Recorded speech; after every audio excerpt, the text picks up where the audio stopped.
तो मूवी की स्टार्टिंग में हमें दिखाया जाता है एक लड़के को जिसका नाम होता है सुनियो, और इसके दोस्त इससे डाइविंग के लिए पूछते हैं तो ये उनको हाँ बोल देता है। फिर हमें शाम का सीन दिखाया जाता है जहाँ पे ये अपने काम से वापस लौट रहा होता है, तो इसे एक आवाज़ सुनाई देती है हेल्प हेल्प करके। तो वहाँ से एक लड़की गिरती हुई आती है और ये आके इसके ऊपर ही लैंड करती है, यानी कि इसके ऊपर ही गिर जाती है। तो ये उसको देखता है और इस लड़की के पैर सही नहीं होते। इसकी दादी आती है, उसको थैंक्स बोलती है, लेकिन वो लड़की उसके हाथ में दांत काट के बोलती है ठरकी कहीं के, मुझे छूना बंद करो। इसके बाद इसकी दादी इनवाइट करती हैं इस लड़के को, यानी कि सुनियो को, अपने घर पे, और बोलती हैं कि तुम खाना खा के जाना। इसके बाद यहाँ पे एक बिल्ली भी दिखाई जाती है और ये लड़की से बहुत चिढ़ के बात कर रही होती है। ये पेट भर के खाना खाता है। फिर इसकी दादी बोलती है कि मेरे पास एक काम है, अगर तुम करना चाहो तो। फिर ये जहाँ पे काम कर रहा होता है वहाँ का बॉस आता है, जिससे कि ये बोलता है कि मैं अब एक जगह और काम करने वाला हूँ। और फिर ये आता है अपने पहले दिन पे, जहाँ पे पूछता है कि मुझे करना क्या होगा। तो उसकी दादी बोलती हैं कि तुम्हें अब कुमिको का ध्यान रखना पड़ेगा, उसकी सारी बातें माननी पड़ेगी। फिर सुनियो बोलता है कि अच्छा तो मिस कुमिको, तो यहाँ पे कुमिको बोलती है कि मेरा नाम कुमिको नहीं, मेरा नाम है जोशी। फिर यहाँ पे वो अगले दिन बहुत ही फ्रस्ट्रेटेड जाता है, तो उसके दोस्त पूछते हैं कि तुम इतने ज़्यादा काम से डिस्टर्ब क्यों हो, ऐसा क्या काम है। तो वो बोलता है कि वो लड़की पता नहीं मुझसे क्या क्या करवाती है, कभी मुझसे फूल पत्तियाँ तोड़ के लाने को कहती है तो कभी कुछ। फिर अगला सीन हमें दिखाया जाता है जहाँ पे एक प्रोफेसर होता है और सुनियो इसके पास जाता है और इसको स्कॉलरशिप चाहिए होती है, जिसके लिए वो प्रोफेसर मान जाता है और वो बोलता है कि तुम मैक्सिको जा सकते हो। फिर हमें दिखाया जाता है यहाँ पे जोशी यानी कि कुमिको का सपना, जिसमें वो तैर रही होती है और बहुत सारी फिशेज़ उसके आसपास होती हैं। उसके बाद उसका सपना टूट जाता है क्योंकि उसकी दादी बाहर आई होती है। तो यहाँ पे वो बोलती हैं कि तुम्हें बाहर नहीं जाना, समझी, क्योंकि बाहर की दुनिया बहुत बुरी है, बाहर बहुत बुरे लोग होते हैं। तो वो बोलती है हाँ हाँ मैं यही तो सुनते आ रही हूँ शुरू से। फिर वो सो जाती है। उसके बाद यहाँ पे वो लड़का आता है और उसको वो बिल्ली मिलती है, लेकिन उसको जोशी कहीं भी नहीं मिलती। तो वो जोशी को ढूंढ रहा होता है। फिर उसे पता चलता है कि जोशी यहाँ से कहीं बाहर चली गई है और यहाँ पे वो उसके रूम को देखता है खोल के, तो वहाँ पे बहुत सारी पेंटिंग्स होती हैं समुद्र से रिलेटेड। वहाँ पे मरमेड्स यानी कि जलपरियों की पेंटिंग्स होती हैं और ड्राइंग्स होती हैं जिसमें कि मछलियाँ होती हैं। तो ये सारी चीज़ें देख के वो एकदम शॉक हो जाता है। फिर उसके बाद उसकी दादी बोलती है कि जोशी यहाँ पे मिल नहीं रही है, उसको ढूंढो। तो वो कुछ दूर पे जाता है तो उसे जोशी दिखती है। तो वो उससे बोलता है कि तुम कहाँ जा रही हो। तो जोशी बोलती है मैं समुद्र के पास जा रही हूँ समुद्र देखने। तो वो बोलता है नहीं वापस घर चलो। तो जोशी बोलती है कि तुमको जाना है तो जाओ, मैं तो समुद्र देख के रहूँगी। तो इसके साथ सुनियो को भी आना पड़ता है। इसके बाद ये लोग जाते हैं जब स्टेशन पे, तो बहुत सारे लोग इससे अच्छा बर्ताव नहीं करते। तो ये बोलती है कि ये दुनिया सच में बहुत ख़राब है, मुझे घर ले चलो। लेकिन फिर ये कुछ चीज़ें देखती है तो ये बोलती है कि नहीं चलो मुझे समुद्र देखना है। उसके बाद ये लोग ट्रेन में जाते हैं और जोशी यहाँ पे पहली बार ट्रेन में बैठ रही होती है। फिर यहाँ पे वो समुद्र देखती है तो उसकी आंखें खुली की खुली रह जाती है, वो बहुत ज़्यादा खुश होती है। फिर वो अपने व्हील चेयर को घिसका के जाती है तो यहाँ पे उसकी जो पहिए होते हैं वो रेत में फंस जाते हैं और वो गिर जाती है। तो वो बोलती है कि नहीं मेरी मदद मत करो, मुझे यहाँ से अपने से चलने दो। लेकिन वो उसे उठा लेता है। तो जैसा कि जोशी के पैर काम नहीं कर रहे होते तो सुनियो उसको अपनी गोद में उठा लेता है और उसे बहुत ज़्यादा घुमाता है, बिल्कुल समुद्र के पास ले जाता है। उसे ये सारी चीज़ें बहुत अच्छी लगती हैं। फिर ये लोग वापस घर को आ जाते हैं और इसके बारे में वो दादी को कुछ भी नहीं बताते। तो ये बोलता है कि तुम्हें और कहीं पर जाना हो तो मुझे बताना। तो उसको जोशी बोलती है कि 1 से 3 के बीच में दादी सोती हैं, उसके बीच में हम लोग कहीं पर भी जा सकते हैं। फिर अगले दिन ये लोग जाते हैं घूमने के लिए, जहाँ पे ये लोग आइसक्रीम भी खाते हैं और यहाँ पे वो एक लड़की को स्केट बोर्ड चलाते हुए देखती है। तो उसको यहाँ पे सुनियो एक स्केट बोर्ड जैसा चीज़ बना के देता है जिसपे कि वो घूम सके। फिर ये लोग अगले दिन जाते हैं एक मेले में जहाँ पे ये झूला झूलती है और ये सोचती है कि इसकी दादी को कुछ भी नहीं पता है। और उसके बाद हमें दिखाया जाता है कि ये लोग एक दिन मूवी देखने जाते हैं। मतलब हमें सिंपली ये दिखाया जा रहा है कि ये लोग साथ में बहुत ज़्यादा मज़े कर रहे हैं और सुनियो जोशी को बाहर की दुनिया दिखा रहा है, जिससे कि उसको भी अच्छा फील हो, उसको ये ना फील हो कि उसके पास पैर नहीं है तो वो दुनिया भी नहीं देख सकती। इसके बाद ये इसे डाइविंग रूम में ले जाता है जहाँ पे बहुत सारे सी एनिमल्स होते हैं और फिशेस भी। फिर इसकी दादी एक आदमी से मिलती है तो वो उसे बताती है कि जोशी को लगता है कि मुझे ये सारी चीज़ें नहीं पता है, कि वो रोज़ जाती है बाहर घूमने के लिए, लेकिन मुझे ये सारी चीज़ें पता है। फिर यहाँ पे दिखाया जाता है कि ये लोग आए होते हैं बुक स्टोर में। तो ये बोलती है कि ये तो किताबों का भंडार है, ये तो किताबों का समुद्र है। फिर ये यहाँ पे कुछ बुक्स लेती है। उसके बाद उससे एक लड़की मिलती है जिससे कि उसकी काफ़ी अच्छी फ्रेंडशिप हो जाती है और ये लड़की भी बहुत ज़्यादा काइंड हार्टेड होती है, बहुत अच्छी होती है। ये जोशी से बहुत अच्छे से बात करती है। ये बोलती है कि ये तुम्हारा बॉयफ्रेंड है क्या। तो ये बोलती है जोशी कि नहीं ये मेरा बॉयफ्रेंड नहीं है, ये मेरा नौकर है। इसके बाद ये लोग जाते हैं बाहर को। फिर यहाँ पे सुनियो जोशी से बोलता है कि अरे वाह, तुम्हारी तो दोस्त बन गई और वो तुम्हारी उम्र की भी है। तो यहाँ पे जोशी बोलती है कि हाँ शायद वो मेरी उम्र की है। तो यहाँ पे सुनियो पूछता है कि तुम्हारी उम्र कितनी है, तो ये बोलती है 24। तो कहता है कि अच्छा तुम इतनी बड़ी लगती तो नहीं हो। फिर ये उसको ले आता है उस जगह पे जहाँ पे ये काम करता है। तो वहाँ पे उसका जो दोस्त होता है वो उसे देख के बोलता है कि वाह यार, बड़ा अच्छा हाथ मारा है, ये तो बिल्कुल परी है। इसके बाद ये यहाँ पे मिलती है उसकी फीमेल फ्रेंड से भी, जिससे कि मिलके इसको बिल्कुल भी अच्छा नहीं लगता। सिंपली कहे तो इसको थोड़ी सी जेलसी हो रही होती है, क्योंकि वो सुनियो से बहुत प्यार से बात कर रही होती है और वो सुनियो के क्लोज जाती है। तो यहाँ पे जोशी को बिल्कुल भी पसंद नहीं आता, वो वहाँ से चली जाती है और बोलती है कि मुझे तुम्हारी कोई ज़रूरत नहीं है, चले जाओ यहाँ से, समझे, मैं यहाँ से अकेले घर पे चली जाऊँगी। फिर यहाँ पे वो घर पे आती है तो जोशी सारी चीज़ें सोचने लगती है कि क्या क्या हुआ। फिर वो अपनी दादी से बोलती है कि अब आप सुनियो को मना कर दीजिएगा कि वो मेरे लिए यहाँ पे कभी ना आए। तो सुनियो को फ़ोन करके उसकी दादी बोलती है कि अब तुम काम पे मत आना, तुम्हारा इतना ही काम था, अब हो गया। तो सुनियो यहाँ पे बहुत ज़्यादा हर्ट होता है। उसके बाद यहाँ पे हम देख पाते हैं कि जोशी गई है उसी बुक स्टोर में जहाँ पे उसको उसकी दोस्त भी मिलती है। यहाँ पे एक बच्ची आती है जो जोशी से बोलती है कि प्लीज़ आप हम बच्चों के लिए कहानियाँ पढ़ दो प्लीज़। तो यहाँ पे बहुत सारे बच्चे आते हैं और जोशी मना नहीं कर पाती उनको। फिर वो जाती है उन लोगों के लिए कहानियाँ पढ़ने। तो वो बहुत ही ज़्यादा नर्वस होती है, बहुत ही ज़्यादा हिचकिचा रही होती है, डर रही होती है। फिर वो कहानी पढ़ना शुरू करती है और इसके बाद सारे बच्चे बहुत ही ज़्यादा बोर होने लगते हैं। वहाँ से बच्चे उठ उठ के जाने लगते हैं, किसी को भी उसका ये पढ़ने का अंदाज़ अच्छा नहीं लगता। तो वो बहुत ही ज़्यादा बुरा फील करने लगती है। एक बच्ची उससे पूछती है कि अच्छा मरमेड का घर कैसा होता है। तो वो एक बहुत ही सुंदर ड्राइंग बना के बताती है कि ऐसा। तो उसकी दोस्त देख के बोलती है कि वाह, तुम्हारी ड्राइंग स्किल बहुत अच्छी है, तुम इसमें अपना फ्यूचर क्यों नहीं बनाती। फिर यहाँ पे हम देख पाते हैं कि सुनियो उसके घर पे आता है और उसे एक फ़िश गिफ्ट करता है जो कि उसी ने बनाया होता है, जिसमें से एक रोशनी आ रही होती है, यानी कि वो एक स्टैचू टाइप का होता है। बहुत अच्छा लग रहा था। तो वो बताता है कि मैंने बचपन में इस मछली को देखा था और ये बहुत ही रेयर फ़िश है, ये जल्दी कहीं पे मिलती नहीं है और मैं चाहता था कि ये मेरे पास रहे, इसलिए मैंने आज ये तुमको बना के दिया है। फिर इनके बीच में एक मोमेंट बनता है जिसमें कि ये लोग बहुत ही ज़्यादा क्लोज आ गए होते हैं, लेकिन यहाँ पे जोशी उसे धक्का मार देती है और बिल्कुल शर्माने लगती है।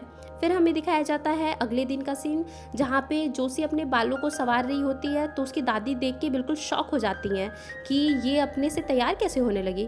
फिर यहाँ पे आता है सुनियो और ये दोनों फिर से बाहर जाने वाले होते हैं। ये बोलती है कि दादी, बाहर की दुनिया इतनी भी ज़्यादा बुरी नहीं है। तो इसकी दादी बहुत ज़्यादा खुश हो जाती है ये सारी चीज़ें सुन के।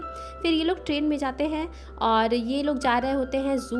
तो ये बोलते हैं कि मैं तुम्हें इसलिए यहाँ पे लाई क्योंकि मैं जब डरती हूँ तो मैं किसी का हाथ पकड़ना चाहती हूँ और वो तुम ही हो जिसका मैं हाथ पकड़ना चाहती हूँ, इसलिए मैंने तुमको बुलाया। फिर ये लोग जा रहे होते हैं तो ये बताती है कि स्प्रिंग सीज़न में इस पेड़ों से बहुत ही अच्छे फ्रूट्स भी गिरते हैं, चेरीज़ गिरती हैं। तुम अगले साल भी यहाँ पे आना तो मैं तुम्हें ज़रूर दिखाऊंगी कि ये कैसा लगता है। इसके बाद हम देख पाते हैं कि इसकी दादी की डेथ हो जाती है, वो मर जाती हैं और यहाँ पे अब जोशी अपने पूरे घर में बिल्कुल अकेली हो जाती है। वो बोलती है कि मेरे पास कुछ पैसे हैं जो कि मेरी दादी मेरे लिए छोड़ के गई थी, पर अब मेरे पास इतने पैसे नहीं है कि मैं एक नौकर को रख सकूँ और मैं तुम्हें सैलरी दे सकूँ, तो तुम्हारी यहाँ से छुट्टी। तो ये बात सुन के सुनियो को बिल्कुल भी अच्छा नहीं लगता। फिर वो लोग जाते हैं डाइविंग के लिए और यहाँ पे उसकी फ्रेंड देखती है कि सुनियो बिल्कुल भी खुश नहीं है क्योंकि उसने जोशी का घर छोड़ दिया है और ये सारी चीज़ों से वो बहुत ज़्यादा दुखी होती है। फिर यहाँ पे कुछ लोग आए होते हैं जो कि जोशी को बोल रहे होते हैं कि आपको कोई काम चाहिए तो हम दे सकते हैं, आप बताइए आप डिसेबल हैं तो हम आपको कोई काम दे दें। तो बोलती है कि नहीं, मैं आर्टिस्ट बनना चाहती हूँ। फिर वो लोग उसका मजाक उड़ा के वहाँ से चले जाते हैं। फिर यहाँ पे आती है सुनियो की फीमेल फ्रेंड जो कि उसको बोलती है कि तुम पागल वागल हो क्या, तुम सुनियो की ज़िंदगी से चली जाओ, उसका बहुत बड़ा सपना है मैक्सिको जाने का, तुम उसके सपने के रास्ते में आ रही हो, वो कुछ भी नहीं कर पा रहा है, वो खुश नहीं है अब। इसके बाद यहाँ पे जोशी को भी ये सारी चीज़ें सुन के बहुत बुरा लगता है। फिर हम देख पाते हैं सुनियो को जो कि पढ़ाई कर रहा होता है लेकिन जोशी के बारे में ही सोच रहा होता है हर जगह पे।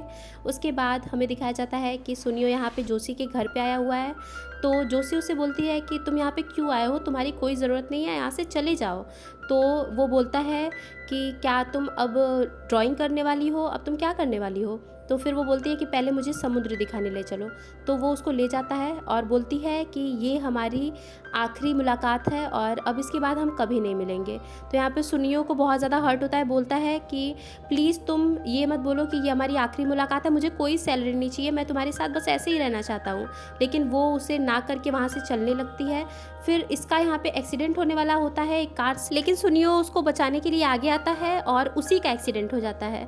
तो यहाँ पे जोशी देखती है और बहुत ज़्यादा घबरा जाती है, वो अपनी व्हीलचेयर से भी गिर जाती है और यहाँ पे पहली बार वो उसका नाम लेती है चिल्ला के कि सुनियो। और हमें पता चलता है कि वो आज तक इसको सिर्फ़ और सिर्फ अपना नौकर सर्वेंट सर्वेंट बोलती रहती है, लेकिन यहाँ पे वो पहली बार उसका नाम लेती है और रोने लगती है उसका एक्सीडेंट देख के।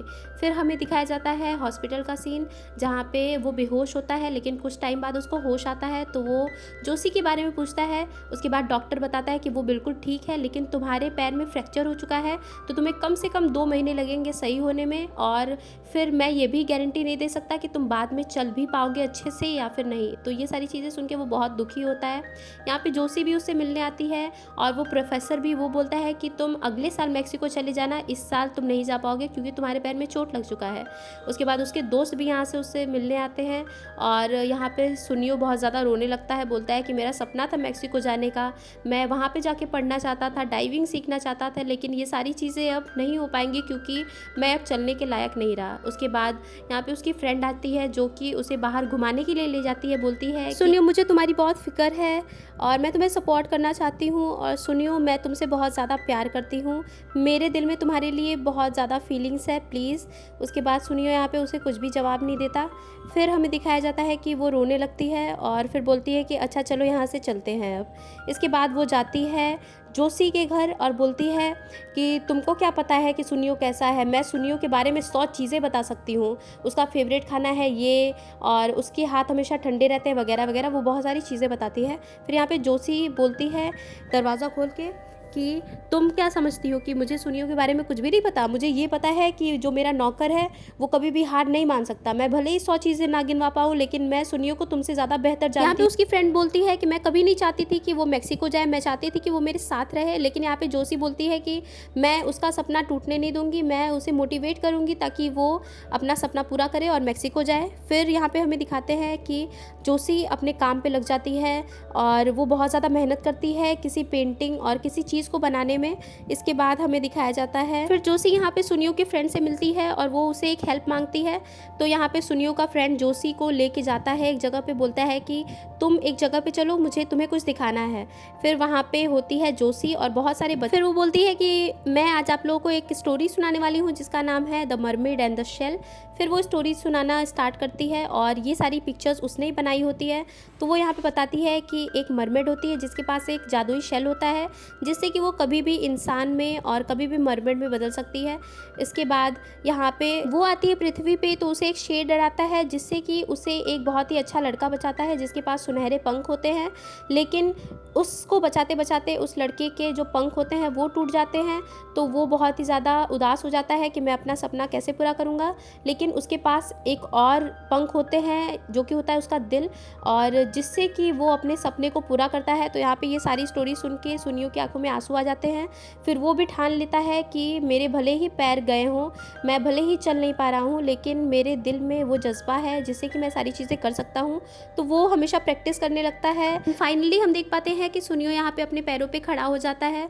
फिर हमें दिखाया जाता है कि जोशी आती है सुनियो से मिलने। तो सुनियो उसको बोलता है कि थैंक यू सो मच और तुमने मेरी बहुत ज़्यादा हेल्प की है, मैं कल मेक्सिको के लिए निकल रहा हूँ सुबह 10 बजे, तो तुम प्लीज़ मेरे साथ चलना, तुम भी आना। फिर यहाँ पे हमें दिखाया जाता है कि वो एयरपोर्ट पे उसका वेट कर रहा होता है। 10:40 हो जाते हैं लेकिन यहाँ पे जोशी नहीं आती। तो उसको बहुत ही ज़्यादा फिक्र होती है कि जोशी कहाँ गई, जोशी क्यों नहीं आई, मेरे साथ क्यों नहीं जा रही है। तो वो यहाँ पे उसके घर पे जाता है तो उसका घर बिल्कुल खाली होता है, सारे सामान पैक होते हैं और वहाँ पे कुछ भी नहीं होता। तो वो बिल्कुल घबरा जाता है। फिर वो जाता है उसके लाइब्रेरी में जहाँ पे वो काम करती थी, तो वो वहाँ पे भी नहीं होती। फिर वो सारी जगह पे पूछता है, अपने सारे दोस्तों को काम पे लगा देता है कि जोशी कहाँ गई, उसे ढूंढो। तो यहाँ पे फिर हम देख पाते हैं कि जोशी आई होती है उसी जू में जहाँ पे वो एक बार सुनियो के साथ आई थी और वो यहाँ पे सारी चीज़ें अकेले ही फेस करने की कोशिश करती है। तो यहाँ पे सुनियो भी आ जाता है और वो उसके व्हील चेयर्स के निशान दिखता है, तो उसके व्हील चेयर के निशान का पीछा करते करते करते वो जाता है कुछ दूर पे। उसके बाद हमें दिखाया जाता है कि जोशी को किसी से धक्का लग जाता है और उसका व्हीलचेयर यहाँ पे अपने आप ही चलने लगता है और वो बिल्कुल गिरने ही वाली होती है। तब तक यहाँ पे वो चिल्लाती है हेल्प, और फिर सामने से एक हाथ आता है और ये हाथ किसी और का नहीं बल्कि सुनियो का ही होता है। तो वो सुनियो की बाहों में जाके गिर जाती है और वो वापस से वही सीन में आ जाते हैं जहाँ से वो मिले थे। तो वो यहाँ पे पूछता है कि तुमको चोट तो नहीं आई? तो जोशी यहाँ पे बोलती है तुम्हारे पैर में चोट लगी थी, तुम मुझे क्यों पकड़ने आए? इसके बाद ये यहाँ पे बोलता है कि मैं घबरा गया था जब तुम एयरपोर्ट पे नहीं आई तो। और वो यहाँ पे बोलता है कि मैं तुम्हें बहुत ज़्यादा पसंद करता हूँ, मुझे कोई सैलरी नहीं चाहिए, मैं तुम्हारा नौकर रहना चाहता हूँ, मैं तुमसे बहुत प्यार करता हूँ। तो यहाँ पे जोशी भी उसको गले लगा लेती है और बोलती है कि मैं भी तुमसे बहुत ज़्यादा प्यार करती हूँ। उसके बाद यहाँ पे सुनियो उसको किस करता है। तो जोशी बोलती है कि ये मैंने जैसा सोचा था वैसा नहीं था। तो सुनियो बोलता है कि क्या ये बुरा था? तो बोलती है कि नहीं, ये बहुत अच्छा था। फिर हमें लास्ट सीन में दिखाया जाता है 1 साल बाद का टाइम, जहाँ पे सुनियो अपना सपना पूरा करके पढ़ लिख के वापस आता है जोशी के लिए और यहाँ पे हो जाती है happy ending. So thanks for watching everyone.